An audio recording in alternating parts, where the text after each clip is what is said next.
fight that I wasn't able to establish, like my jab. So, yeah, it was light work though. Like I said, a stroll in the garden or walk in the garden.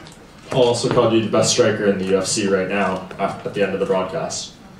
You feel that way? Yeah, I feel that way, but I'm the best fighter. I want to prove I'm the best fighter. Like, you know, my ego, I've told maybe some of you reporters, I said my ego was what drove me here, because I knew I'm the best striker in the world, but I've seen too many street fights, too many situations end up on the ground, like 80% of street fights. And I always feel, I never want to feel vulnerable in any situation. I never want to feel like another guy can have me, you know, so yeah, my ego was what drove me here. And a lot of guys, you know, a lot of guys won't even dare step in here. Like a guy like James Toney had balls to step in here in the octagon and do work, you know, so I had to take time, learn the craft of MMA, grappling, immerse myself in it.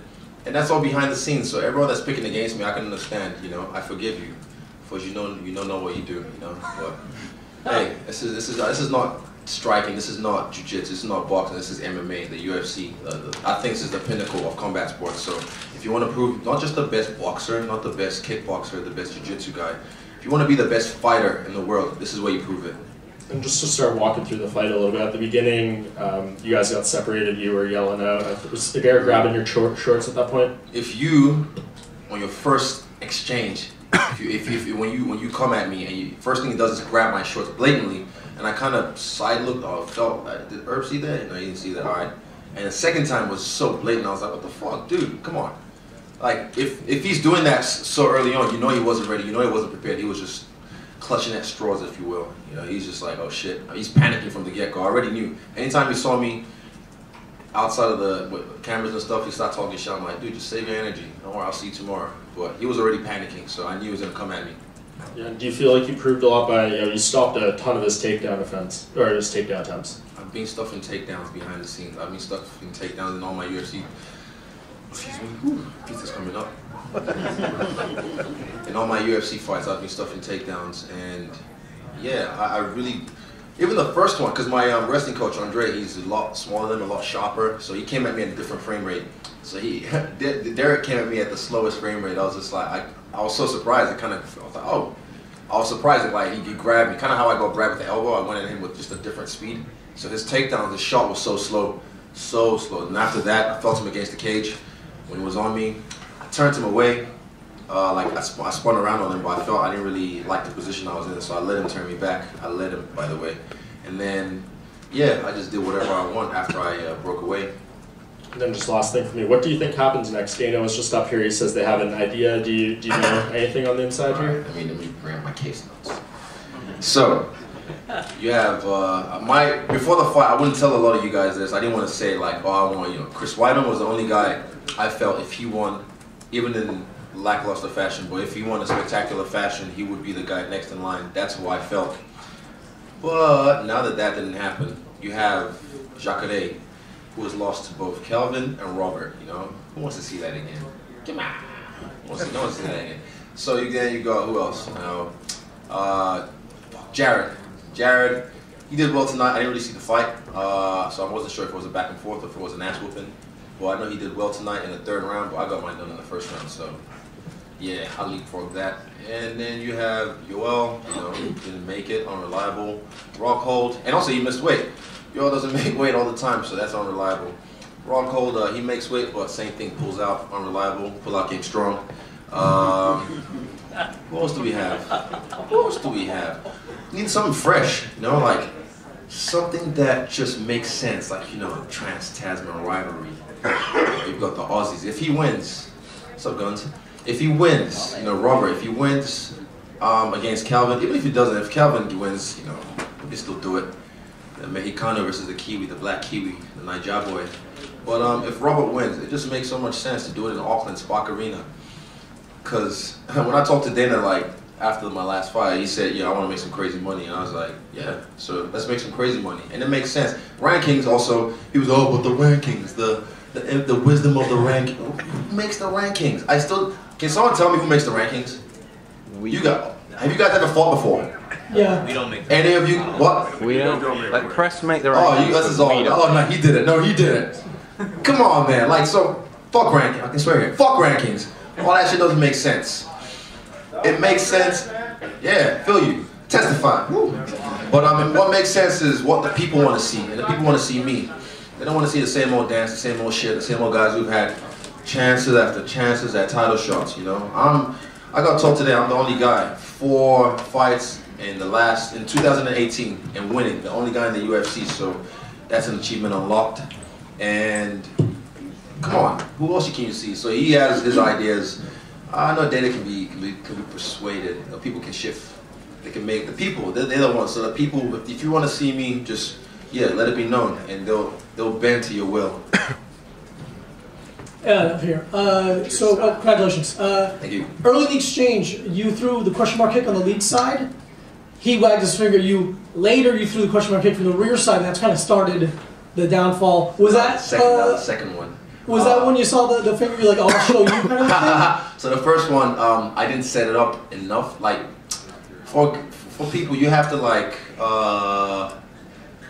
you have to slow cook them. Mm-hmm. So I think I did what I wanted to do to set it up. I have many ways to set it up. So I did what I wanted to do to set it up, and I threw it too early. I should have listened to my coach, because he even said like, chill champ, chill, you know? And he wagged his finger because it brushed up his shoulder, and then eventually he ran to my knee.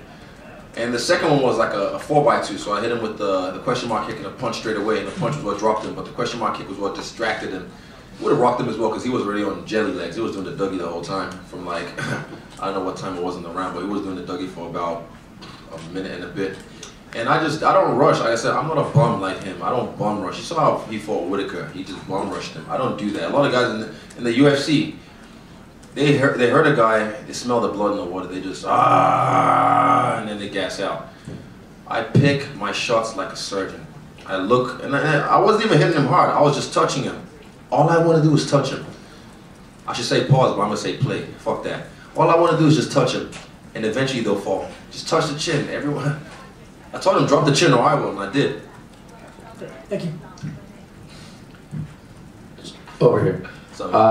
So to clarify with the rankings, you can see on UFC.com the list of the media members who do actually comprise the rankings panels. Okay. So you can name and shame whoever you dislike. I'll look at on that, them. and I want to see. I'll look on YouTube. I'll Google them. What I want is like someone, say maybe retired fighters or people who are actually involved in the sport in the physical sense, who have been immersed in it, who have actually been in there, or in some sense, not just maybe on the mat, in the ring, in any other cage.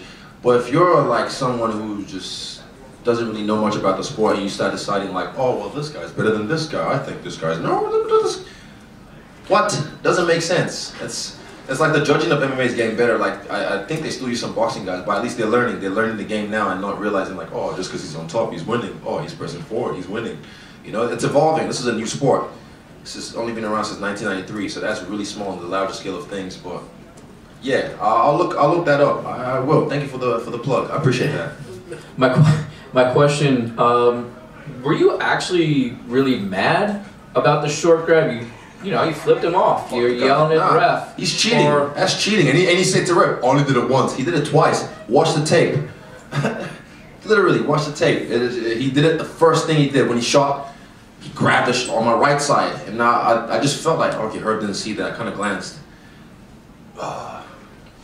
And then the second time was just so blatant because he's panicking. He was scared. I was just, oh, I need to take this guy down. And the thing is, I kind of half hope he did. I wanted him to just half hope, like, so I can just show him what was up. And then when I sweep him, show him what my top game's like. Because a lot of these guys keep thinking, oh, he's just a kickboxer. The smart ones, only the smartest coaches would have been watching for a long time. They would have been seeing what I'm doing.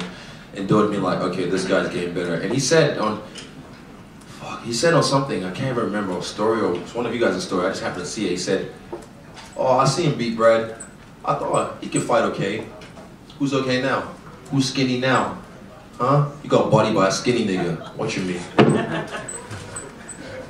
Congrats. Guns. What's up, baby? How are you, man? We spoke earlier this week. You had gone to the Knicks game. You were all about Madison Square Garden. Describe the atmosphere and coming in here and dominating in front of New York City, obviously worldwide, but still it's Madison Square Garden. Describe that atmosphere and how good it feels to get that victory. Yeah, it was dope. For me, when I pick my walkout track, I pick something that I've been vibing with lately, something that puts me in a groovy mood, and nothing's groovier right now than Smile Bitch by Lil Duval. That shit just got me in the mood. I thought I'm just gonna walk out, be head down, and as soon as I walked out, I just remember like, oh my shit, what? Oh, and I just came out. I was feeling myself. And then his track was dope as well by Lil Wayne.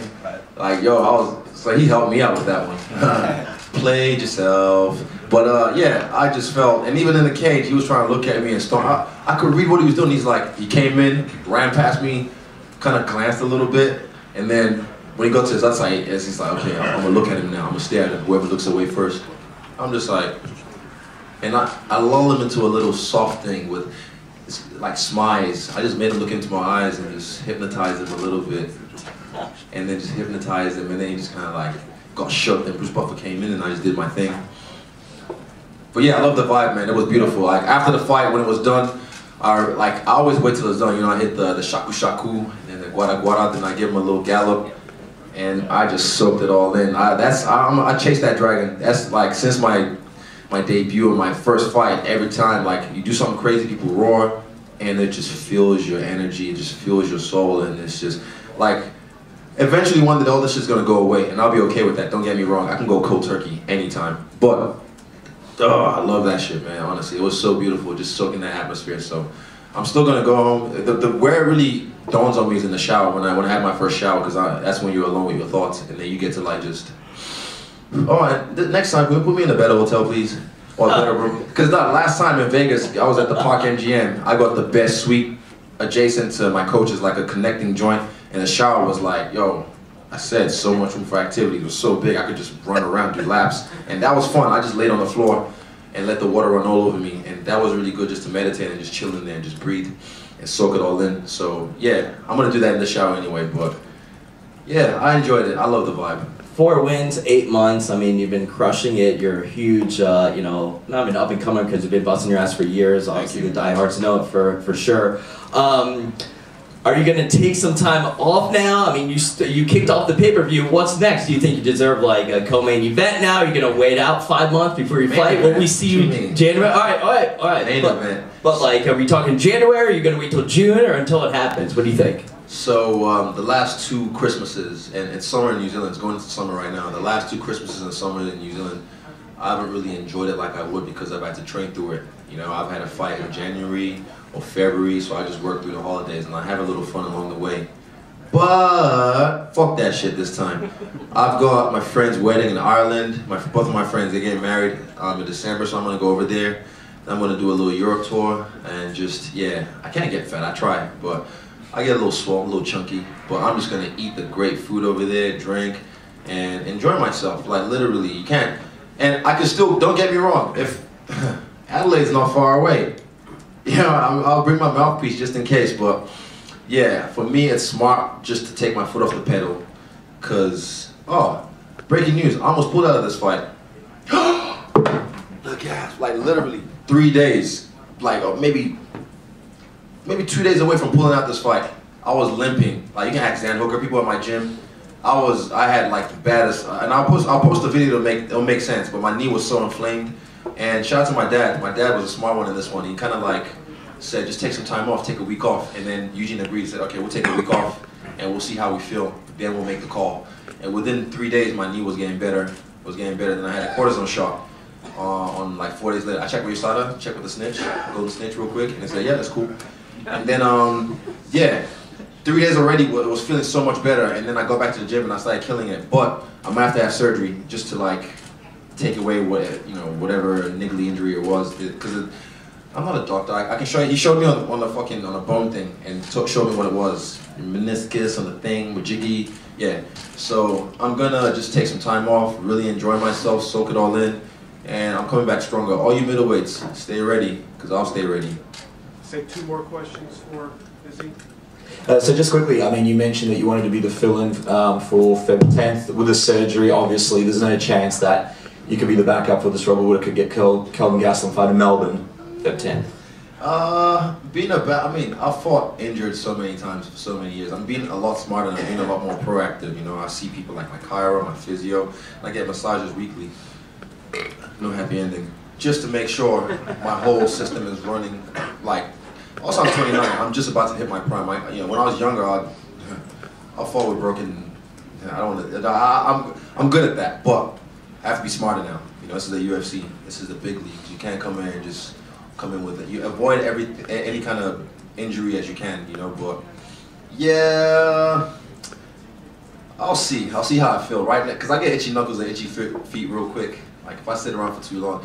Oh, when I was like fucking around on Instagram posting like with SpongeBob and Squidward, that was that week because I was so bored. I was just like at home, just fucking. I get real like aggravated if I don't train, if I don't let that testosterone out. So yeah, I started trolling everyone on Instagram, and yeah, I'll see. So I'm trying to get itchy feet, itchy knuckles, and we'll see what happens.